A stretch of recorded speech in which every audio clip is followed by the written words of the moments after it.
Greetings people, it's Jared here, Wolfgang 1, back to do another Transformers review. So today's review is a little bit late because I've only just finished filming it and everything like that. Hope you enjoy it regardless.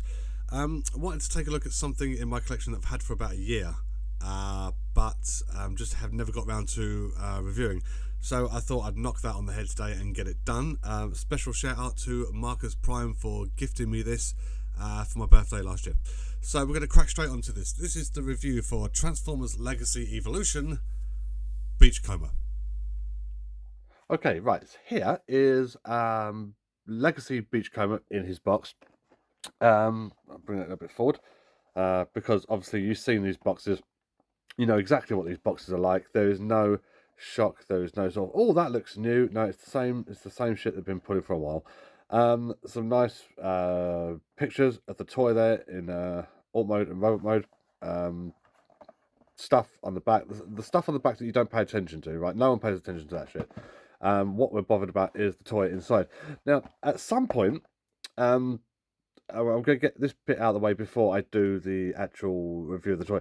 At some point, I'm not sure exactly when this happened, but someone got it in their heads, some bright spark decided that the best way to represent the Minibot characters going forward would be to give them deluxe size toys.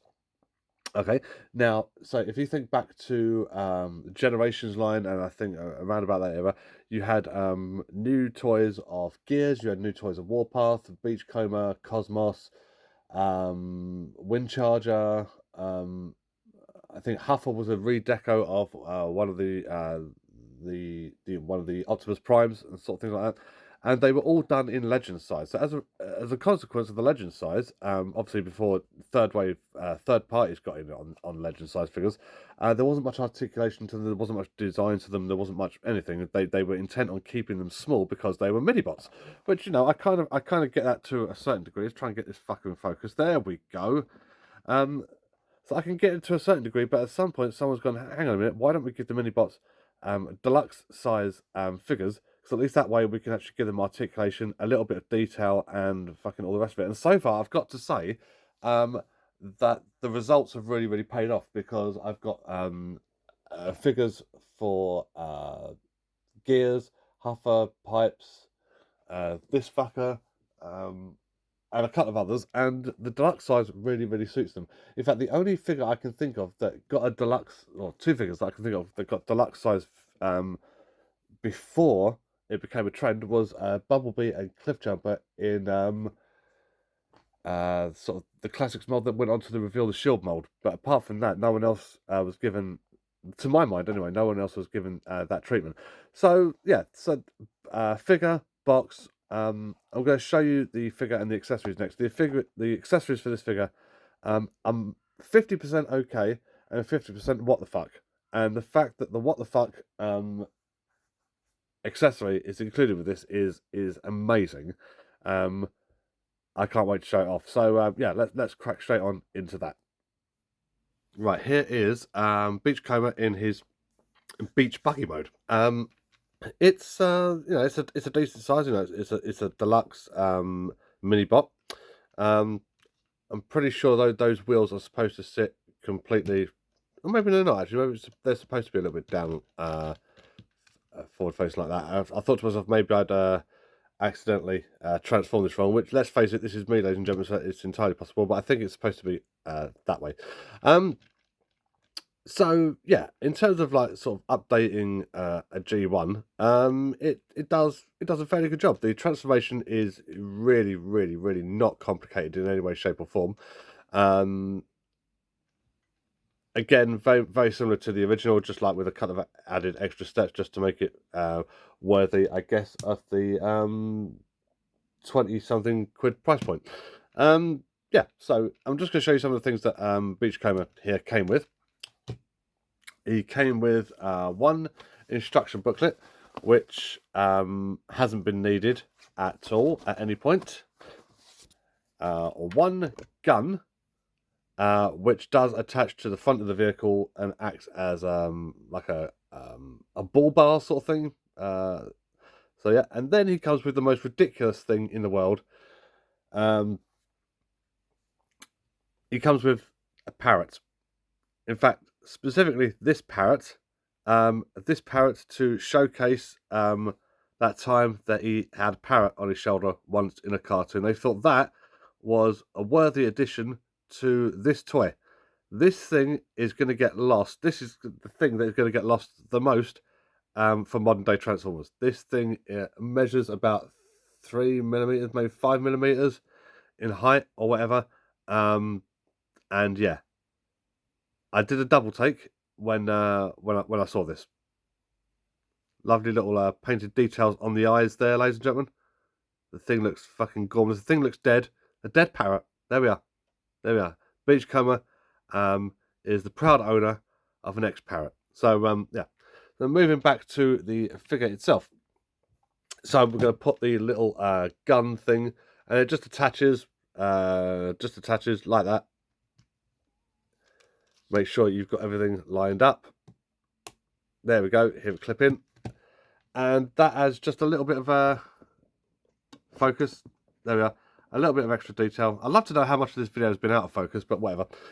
Adds a little bit of extra detail to the front of the vehicle. Now, I've got his original G1 counterpart just here. Now, I had cleaned this, right? But look at the state. Look at the state of this. The dust is getting in everywhere. It's getting so hard to clean. I'm beyond the point of caring. So, Minibot and Modern Day Deluxe. So, as you can see, there is a considerable difference in size there, which is cool. I don't really see the point in making Minibots Legends figures if it's going to like sort of interfere with the articulation. This right here is the way to go. Updating them, if you're going to update them, do it this way. Give the people actually something to fuck around with. Yeah, I think the Minibot thing is done. This is definitely a step up in my opinion. So yeah, just as a general size comparison, I'll do another size comparison towards the end for the robots. Yeah, and I got this. When did I get this? I got this at the start of the year for my birthday from Marcus Prime. So Mark, thank you very much, man. He actually also got me Siege Megatron a couple of years ago. I still haven't reviewed that. I will review that, Mark, at some point. I promise. Maybe if you're lucky in the new year. Yeah, he got me this for my birthday last year. And this was cool because I was talking to him, like sort of I'm gonna head out at some point. I'm gonna pick one of these up, and he'd actually got it for me. So he came over for my small birthday bash sort of thing, and obviously gave it to me as a birthday present, which saved me the hassle of having to go out and get it at all. So thank you very much. And do you know what? I like this guy. I like this guy a lot. Obviously, visible head syndrome there, but a slight difference in terms of the transformation and how you manage that compared to the original. Some decent sculpted detail, especially in the engine block around here. Cast in the same sort of silver plastic, weirdly enough, as the original. The colours they've got the colour of the blue on point, which is lovely. A little bit of extra added silver accent detail there on the bonnet, which again is sculpted in on the original. Now, do you remember what I was saying a couple of weeks ago on one of my reviews? Can't remember which one it was. Needle Nose, that was it. About the amount of throwaway detail that they carry over from original toys. That is a great example of it. It really is. And the two little dibs just here, they've also recreated those to a certain degree just there. One thing I do like in terms of actually added detail on this is the metal plating effect that they've given just here on the sides, on the back of the arms. I like that. I like that a lot. Yeah, and in terms of everything else, I mean, if you're going to have like sort of Beachcomber, you need quintessential Beachcomber details, and that includes the chest that has become synonymous with the character. Again, on the original as well. And they've even gone some way to, I've never noticed that, they've gone some way to recreating the small sticker detail on his abdomen. That's insane. It really is. So yeah, to transform this guy, as I said, not difficult in any way, shape or form. We're going to start off by taking off the accessory weapon. We'll put that to one side. Excuse me, I've got tea at the moment. And then we will unpeg these sections here, which will be the arms, and then we are going to separate the roll cage just like that. Okay, just like that. and then we can bring this section out the way. This section can't really go anywhere until you turn the car over, and then we start undoing these two panels here. Now, in order to do that, I am going to employ this pen, okay? Because obviously I don't have nails, so do that. Do that. Lovely. And then we want to start unfolding. Actually, by this stage, it will actually just like pop apart anyway, or at least my one does. And we're going to start folding out the legs like this. Oh yeah, we'll pop apart that part of the roll cage as well. We are then going to close this back up and then bring all this stuff back just like this, and that will form his heel spurs, which I think is a really, really nice little design, just like that. It gives him a little bit of stability. We are then going to the final stage of the transformation, well, almost the final stage of the transformation. We're going to collapse the entire this section down like that, which will reveal the head. Finally, bring this back down like this, and then you stand the bastard up. Just like that. And then we show him off. Now, I don't know how much of that was, because I was too busy looking at the toy as opposed to the camera.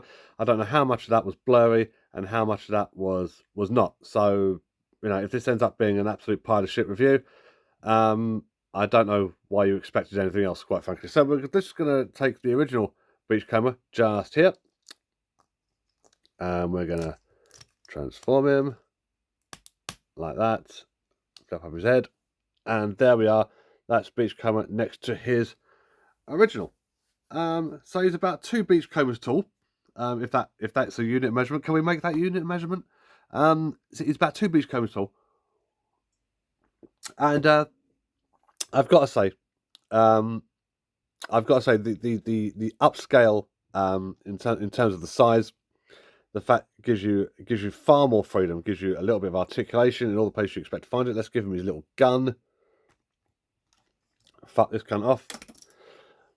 And there we are. That is Beachcomber in his robot mode, and I really like it. It's got the Beachcomber face, the animation model face. And oh yes, I almost forgot. I almost forgot the parrot. And the reason I almost forgot the parrot is because it's such an incidental throwaway thing, right? You put the parrot on his shoulder like that, and do you know what? I'm not sure how I feel about the parrot. A lot of people dig the parrot, right? Which is fair enough, you know, fair enough. Parrots are there to be dug, I guess, right? But I am not sure as in terms of an accessory for a transformer whether or not this was the best laid out plan, because this thing, if I don't keep it in a suspiciously sized plastic bag, then that is getting lost, quite frankly. But apart from that, apart from the fucking parrot, that's Beachcomber. What else can I say about him? That's something. Articulation, yeah, and articulation, all the fucking places. Oh, look at the articulation, and he does things, right? I'm not really bothered about talking about that. My overall thoughts and opinions is I really like this guy. He's fun to fuck around with. He's fun to fuck around with in the same way the Gears was fun to fuck around with. Sort of like not quite sure what you're going to expect, and then when you actually get the figure in hand, it's like, actually, this is quite a breath of fresh air. I'm really enjoying this. He says, yeah, he sits on that sort of scale for me.